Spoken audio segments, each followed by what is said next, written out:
Ladies and gentlemen, evangelism is scary. I'm in a rut. I'm in an unproductive loop when it comes to evangelism. Because I realize that the convictions that I hold are not in step with what the world holds around me. I realize that the gospel makes me hold convictions that are at odds with what society holds, particularly things on sexuality, maybe things with politics, maybe things on certain social issues. And I don't want to be canceled. I don't want people to ostracize me because I believe a certain thing in the Bible or I believe a certain thing in the gospel. I'm scared. And my methods of ministry are also unconventional.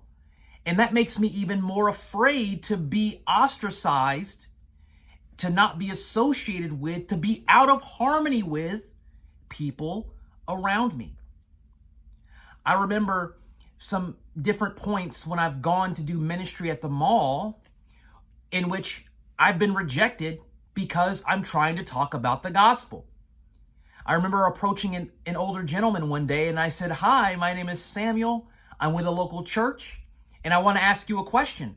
That is, are you going to heaven?" And the man immediately said in a very deep, stern voice, "That's none of your business, Samuel." And, those are the things that I want to avoid. I remember approaching another middle-aged man during a mall outreach. And as soon as I asked him, "Are you going to heaven?" his face just said, he just shook his head no. He didn't even answer. He just shook his head no and put his hands up. These are the types of things that make me feel a little bit fearful. And I remember approaching another guy, right? He had his headphones in. I walk up to him and I say, "Hey, sir, I have a question for you. I'm from a church. My name is Samuel.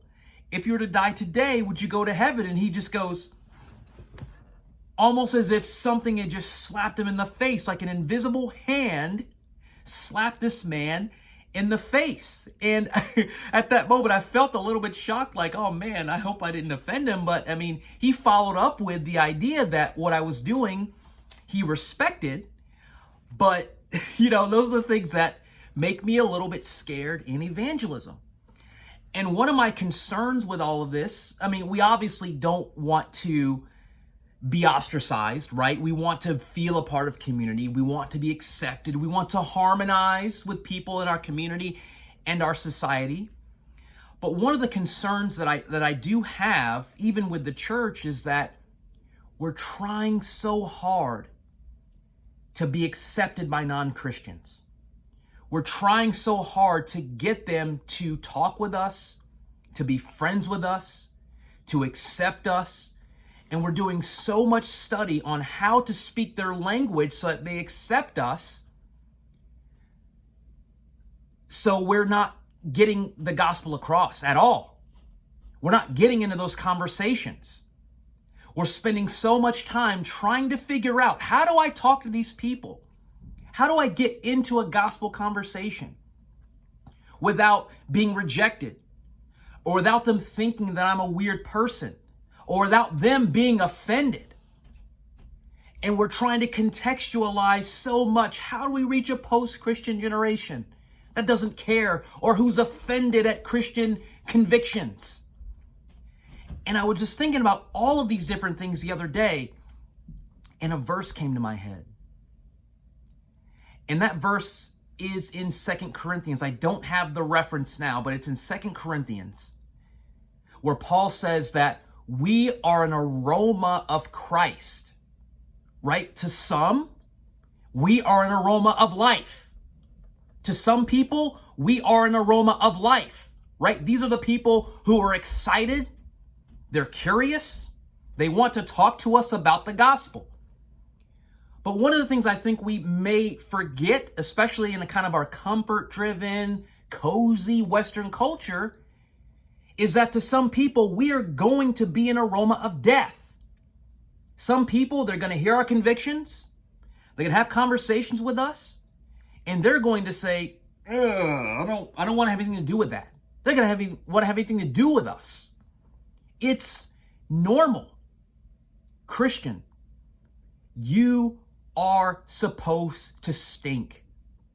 You're going to be an aroma of death, as Paul talks about in 2 Corinthians, to someone. That's normal. You're going to be an aroma of death. No matter how nice you are, no matter how much you pray for people, no matter how much you try to invite them over for dinner, how much you serve them, how nice you are to them, how loving you are, right? Jesus is the most loving man in the world, and he was crucified. He died a humiliating death. The most loving person in the world. So how do we expect to avoid offending people? No matter how much we study, no matter how hard we try not to. I mean, how is that possible? But it's natural. We are going to be an aroma of death. We are going to offend some people. It's inevitable. So don't overthink your approach to non-Christians when it comes to sharing the gospel or when it comes to getting the right words, because it's just going to happen. You're going to offend someone. Now, yes, some people are going to thank you for talking with them. They're going to be your friends. They may even disagree with you, but they may not be offended. But there are those who are not going to like you, maybe even hate you, maybe even persecute you in some way. It's normal. I mean, think of the Apostle Paul in the book of Acts. When he went out preaching the gospel, he angered some people so severely that they were chasing him from town to town to stop him from speaking to other people. Was he a smell of death? Did he offend some people? Yes, he did. It's normal. He was chased from town to town. There were a group of people who said that they weren't going to eat or drink until they had stopped Paul, till they had killed him so that he would no longer share the gospel. That's insane. But it's part of the normal Christian life. Paul says that all those who live godly in Christ Jesus will be persecuted. It's normal. So Christian, don't overthink your outreach approach. Stop overthinking talking with non-Christians. How do I say it without them getting offended? Or how can I get this across so that they'll understand it and not be offended? Or how do I come off as loving as possible? The fact that you're even thinking about wanting to share the gospel with them, that's a huge act of love within itself. Let God take care of the result. You can't affect someone's reaction to what you're saying. Let God deal with that. Let Jesus, who is the King, who has all authority, worry about what that person's going to think. But you open your mouth about the gospel. You go ahead and share it. And this is just as much for you as it is for me. This actually started with me. I don't know where you are, but this video is for me because I was thinking, man, I'm afraid. I'm in a rut. I'm scared. Because what if people think that I'm weird and my methods of ministry are unconventional? But I was reminded by the Spirit of God, hey, you're going to smell. We're going to be an aroma of death to some people when you're carrying that message of the gospel. Jesus said to his disciples, you will be hated by all for my name's sake. Wow. Holy cow. He warned his disciples of hatred from the world. So as believers, we need to be aware of that and let that make you bolder, knowing that, hey, it's normal to not be received.